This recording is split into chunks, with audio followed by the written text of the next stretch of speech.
안녕하세요. 오늘은 성경의 깊은 지혜서 중 하나인 욥기의 이야기를 나눠보겠습니다. 욥기는 한 의로운 사람이 극심한 고난을 겪으며 그 안에서 하나님을 찾고 고난의 의미를 깨닫는 여정을 담고 있습니다. 고통과 고난의 문제는 누구나 한 번쯤 고민하게 되는 주제인데요. 욥기는 이에 대한 답을 찾기 위해 욥과 그의 친구들 그리고 하나님과의 대화를 통해 깊이 있는 통찰을 제공합니다. 자, 욥기의 이야기를 차례로 살펴보겠습니다. 1. 욥의 의로움과 시험. 욥기는 욥이라는 의로운 사람의 이야기로 시작합니다. 욥은 하나님을 경외하고 죄에서 멀리하며 재산도 많고 자녀들도 많은 축복받은 사람이었죠. 그는 의롭고 선한 삶을 살며 자녀들을 위해 정기적으로 하나님께 제사를 드리는 경건한 사람이었습니다. 어느 날 하나님의 천사들이 하나님 앞에 모였을 때 사탄이 나타나 하나님께 욥에 대해 이야기합니다. 사탄은 욥이 하나님을 섬기는 이유는 하나님께서 그에게 축복을 주셨기 때문이 아니냐 라고 반문하며 욥의 믿음을 시험해 보자고 제안합니다. 하나님은 사탄에게 욥의 믿음을 시험할 수 있도록 허락하시지만 욥의 생명은 건드리지 말라고 하십니다. 첫 번째 시험, 재산과 가족을 잃다. 사탄은 곧바로 욥을 시험하기 시작합니다. 욥의 가축과 재산이 모두 약탈당하고 집이 무너지면서 그의 자녀들이 목숨을 잃게 되죠.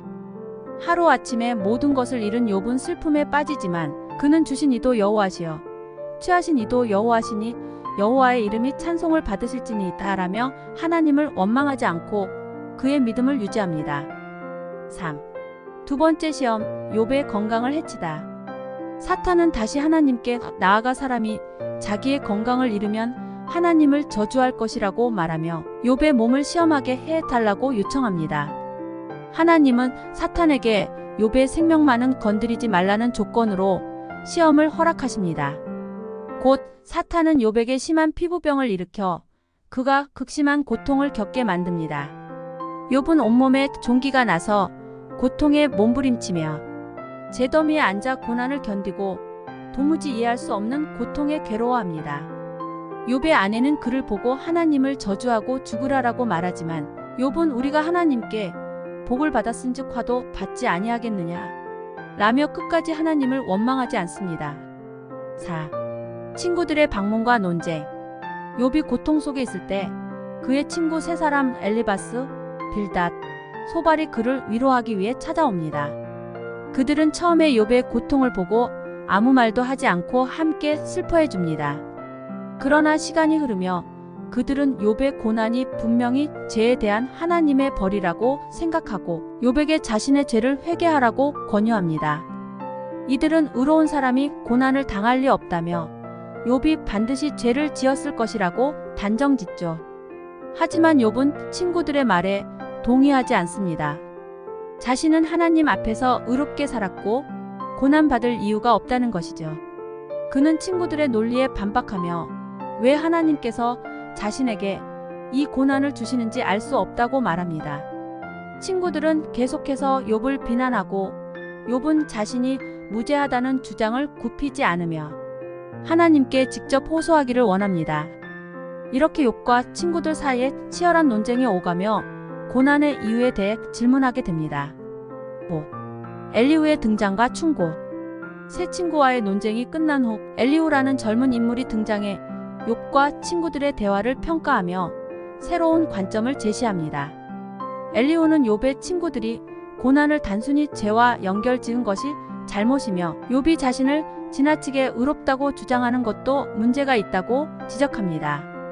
그는 하나님이 사람의 죄나 잘못을 지적하고 교훈하기 위해 고난을 주실 수도 있고 사람의 이해를 넘어선 하나님의 뜻이 있을 수 있다고 말합니다.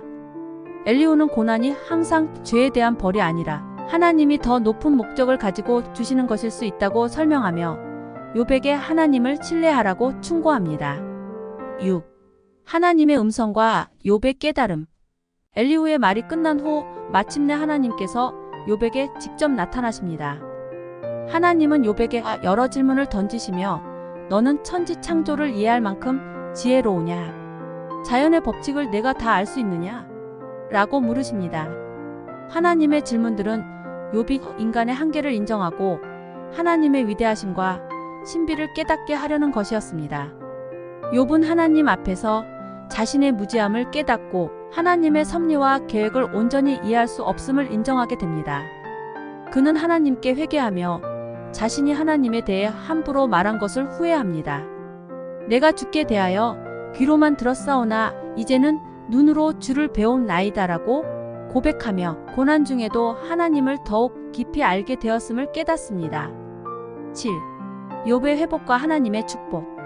하나님은 욥이 고난 가운데서도 믿음을 지킨 것을 인정하시고 오히려 욥의 친구들이 잘못되었다고 책망하십니다. 하나님은 욥의 친구들에게 속죄 제사를 드리고 욥이 그들을 위해 기도하도록 하십니다. 욥이 친구들을 용서하고 기도하자 하나님은 욥을 회복시키시고 그에게 이전보다 2배의 축복을 주십니다. 그의 재산과 가족을 다시 주셔서 욥은 건강과 평안함 속에서 장수하며 행복한 삶을 살게 됩니다. 욥기는 고난의 문제를 다루며 인간의 이해를 뛰어넘는 하나님의 섭리와 그분의 신비를 강조합니다. 욥은 고난의 이유를 알 수 없었지만 결국 하나님께서 모든 것을 주관하고 계심을 인정하고 하나님께 나아갔습니다. 이 책은 고난이 단순히 죄의 결과가 아니며 하나님의 뜻과 계획이 인간의 이해를 넘어 있을 수 있다는 점을 가르칩니다. 추천 구절. 욥기 1장 21절 주신 이도 여호와시요 취하신 이도 여호와시니 여호와의 이름이 찬송을 받으실지니이다. 욥이 모든 재산과 자녀를 잃은 후에도 하나님을 찬양하는 장면으로 믿음의 본질을 잘 보여줍니다. 욥기 13장 15절. 그가 나를 죽이실지라도 나는 그를 의지하리라. 극심한 고난 가운데서도 하나님을 신뢰하고 의지하는 욥의 결단이 담긴 구절입니다. 욥기 42장 5절. 내가 주께 대하여 귀로 듣기만 하였사오나 이제는 눈으로 주를 배움나이다. 욥이 고난을 통해 하나님을 깊이 알게 된 것을 고백하는 말로 신앙의 성숙을 보여줍니다. 욥기는 고난을 겪는 모든 사람에게 깊은 위로와 통찰을 주는 책입니다. 하나님은 우리를 결코 버리지 않으시며 우리가 이해할 수 없는 순간에도 여전히 우리와 함께하고 계심을 믿게 합니다. 욥기는 고난 속에서 하나님을 더욱 신뢰하게 만드는 귀한 지혜를 주죠. 다음 책에서는 하나님의 지혜와 경건한 삶의 모습을 담은 시편 이야기가 이어지니 함께 기대해 주세요. 감사합니다.